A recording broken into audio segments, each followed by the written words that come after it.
공감 for you 지금 시작합니다. 반갑습니다. 자녀들 또 다음 세대들의 생각과 그들의 의견을 들어보며 공감하는 시간을 가지고 있는데요.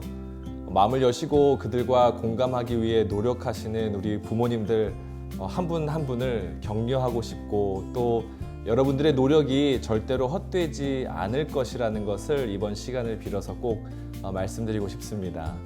시간과 노력이 필요한 만큼 그에 따라오는 열매와 결과가 값지고 귀하다는 것을 꼭 기억하시기 바랍니다. 영상을 보시고 댓글 달아주시는 분들 계셨는데요. 여러분들의 생각과 의견을 공유해 주셔서 너무 감사드리고요. 그렇게 공유해 주시는 것이 저희들이 다음 컨텐츠를 준비하는 데 많은 도움이 되니까요. 다른 분들도 영상 보시고 여러분들의 생각과 의견이나 경험담들을 나눠주시면 감사하겠습니다. 나와는 생각이나 삶의 방식 또는 문화가 다른 사람들과 대화를 나누고 연결고리를 이루어 나아간다는 것은 참 쉽지만은 않은 일이지요. 더군다나 가정에서 이런 문화나 세대 간의 차이점이 존재한다면 서로를 이해하기 위한 더욱더 특별한 노력이 필요할 텐데요. 6번째 질문으로 미국의 문화에 젖어 있는 우리 아이들이 한국의 자랑스러운 문화는 무엇들이 있는지, 또 이들이 도저히 이해하기 힘든 한국의 문화는 어떤 것들이 있는지 물어보았습니다. 함께 한번 들어보시죠.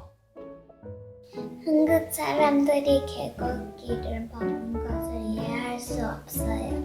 한글이 자랑스러워요. All the food, all the food are like so delicious.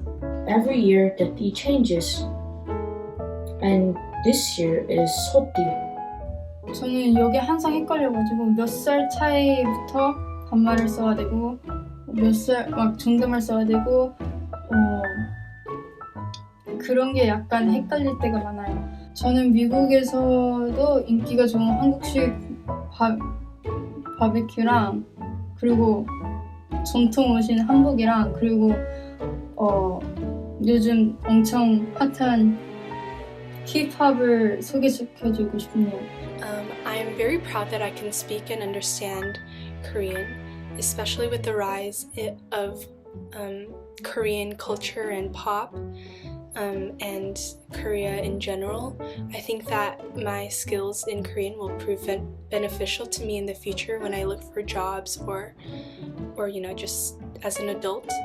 I'm very thankful to my parents for sending me to Korean school early in the mornings on Saturdays, even if I didn't want to go, and constantly speaking to me in Korean at home instead of asking me to speak English at home to help them improve their English.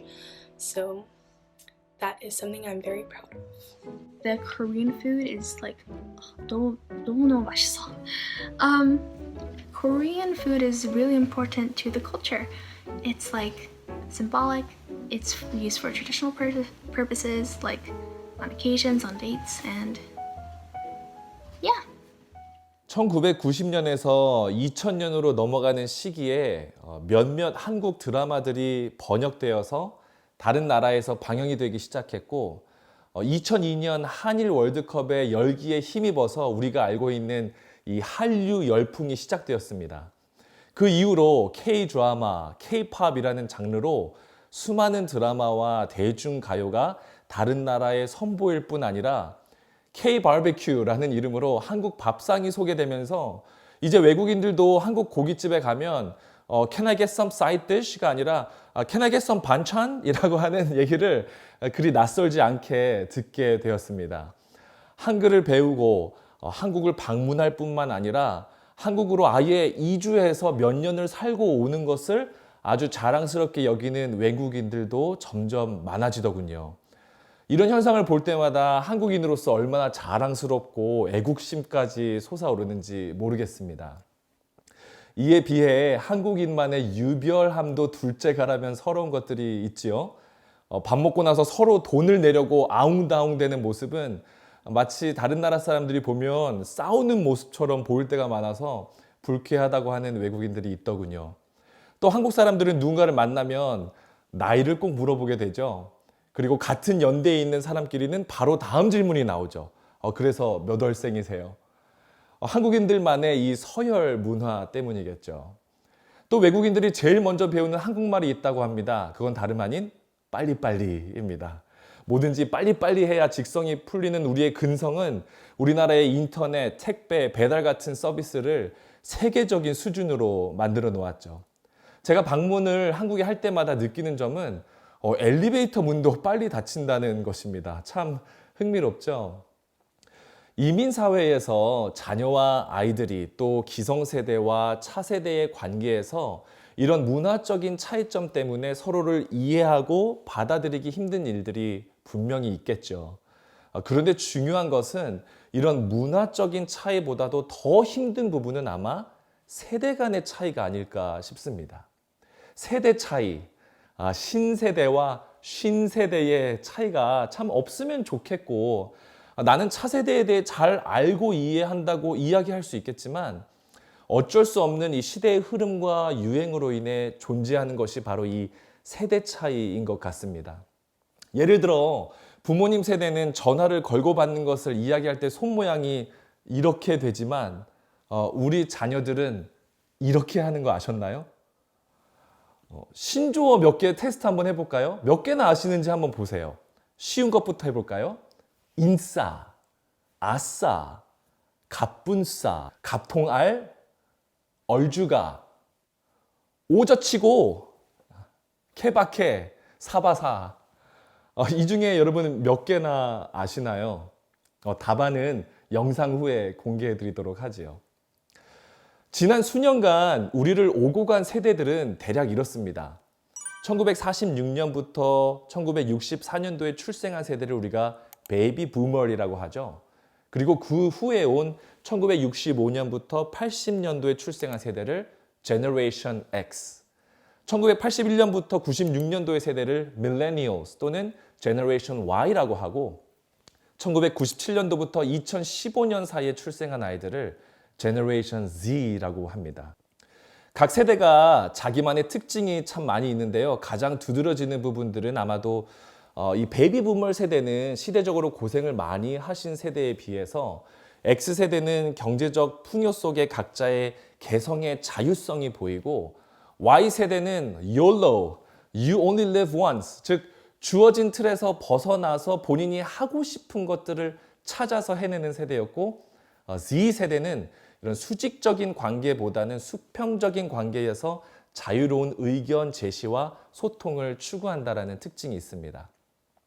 베이비 부머가 진정한 이 아날로그 세대였다면 X세대는 삐삐와 워크맨을 가지고 다녔고 Y세대가 스마트폰과 태블릿을 가지고 생활했다면 Z세대는 IoT, Internet of Things라고 해서 이 일상생활의 기기들이 서로 간에 데이터를 나누고 공유하는 시대를 주도하고 있습니다. 이렇게 너무나 다른 세대끼리 객관적인 삶의 인식이나 가치관의 차이로 인해 이 문화 간의 차이가 있는 것은 당연한 거고요. 더 나아가 이 세대 간의 갈등까지도 서로 느낄 수 있는 건 아마 자연스러운 부분일 것입니다. 가장 보편적인 예로 부모님 세대는 이 사자 직업, 즉 의사, 변호사, 판사, 검사, 회계사 등등을 가지고 돈 잘 벌고 안정된 직업을 가져야 한다라고 가르치지만 정작 차세대들은 이런 타이틀에는 별로 관심이 없고 나의 개인성이 존중되어야 하고 돈을 많이 못 벌어도 내가 하고 싶은 것을 하는 것이 곧 성공이다라고 정의하고 있습니다. 고생해서 뭔가를 이루었던 세대가 부모님 세대라면 고생하지 않고도 편하게 가는 길을 어떻게든 찾아내는 세대가 우리 자녀들의 세대죠. 그런데 이런 상황에서 부모님들이 라떼 is horse를 하시면 안 됩니다. 나 때는 말이야 라는 말로 시작해서 펼쳐놓는 이 옛날 얘기를 우리 젊은 아이들이 가리키는 신조어입니다. 세대 간의 차이와 다른 삶의 방식이 우리 가정 가운데 부모와 자녀의 관계에 갈등을 가져오기보다는 서로를 더 잘 알아가고 서로에게 배울 수 있는 기회가 될 수 있다면 참 좋겠는데요. 그러기 위해서 우리 부모님들에게 이런 방법들을 권해드리고 싶습니다. 첫 번째로 말하려고만 하지 않고 듣기 위해서 노력하시기 바랍니다. 주입식의 가르침은 이제 더 이상 효과가 없습니다. 순종을 일방적으로 요구하는 방식은 우리 자녀들의 세대에 가장 거부하는 방식입니다. 아이들도 이제는 부모 못지않게 아는 게 많아지고 똑똑해져서 어쩌면 부모가 모르는 것을 아이가 알 때도 참 많이 있습니다. 나이가 어리다는 이유로 젊은 세대에게 정당하지 못한 방식으로 권력을 행사하는 것. 너가 뭘 알아? 너도 크면 다 알게 될 거야 라는 말들이 아니라 이건 뭐야? 이거는 왜 이렇게 하는 거야? 라고 질문하며 그들의 답을 듣는 시간을 보내시기 바랍니다. 물론 부모의 경험과 노련함에서 오는 삶의 지혜는 고스란히 우리 다음 세대에게 전수되어야 하겠지만 다음 세대가 가지고 있는 그들만의 지식과 지혜도 듣기 위해 마음을 여는 연습을 하시기 바랍니다. 두 번째로는 가르치려고 하는 시간이 있었다면 또 배우려고 하는 모습도 보여주셔야 한다는 것입니다. 과거에 갇혀 있지 않고 변하는 시대의 흐름에 자녀들과 함께 동참하는 것이 얼마나 중요한지 모릅니다. 그러기 위해서 우리도 배워야 하고 우리도 이 시대의 흐름을 잘 받아들일 수 있으면 좋겠습니다. 너무나 빠르게 우리를 찾아오는 이 시대의 많은 변화들을 우리의 자녀들은 매일매일 습득하고 사용하고 누리고 있는데 우리는 그런 변화를 배우지 않는다면 결국 서로 간의 간격이 더 멀어질 수밖에 없다라는 것이죠. 마지막으로 세대 간의 이해와 공존을 위해 끊임없이 교류하는 것입니다. 교류하고 공유하면서 서로의 목표와 가치관이 다른 것뿐이지 틀린 것은 아니라는 것을 함께 이해하는 과정이 필요합니다. 충분한 대화와 교류로 서로의 의사소통을 이루고 내 방식이 맞고 너의 방식이 틀리다가 아니라 서로 다른 세대 간의 차이점을 함께 배우고 공존할 수 있는 방법을 찾아가는 것이지요.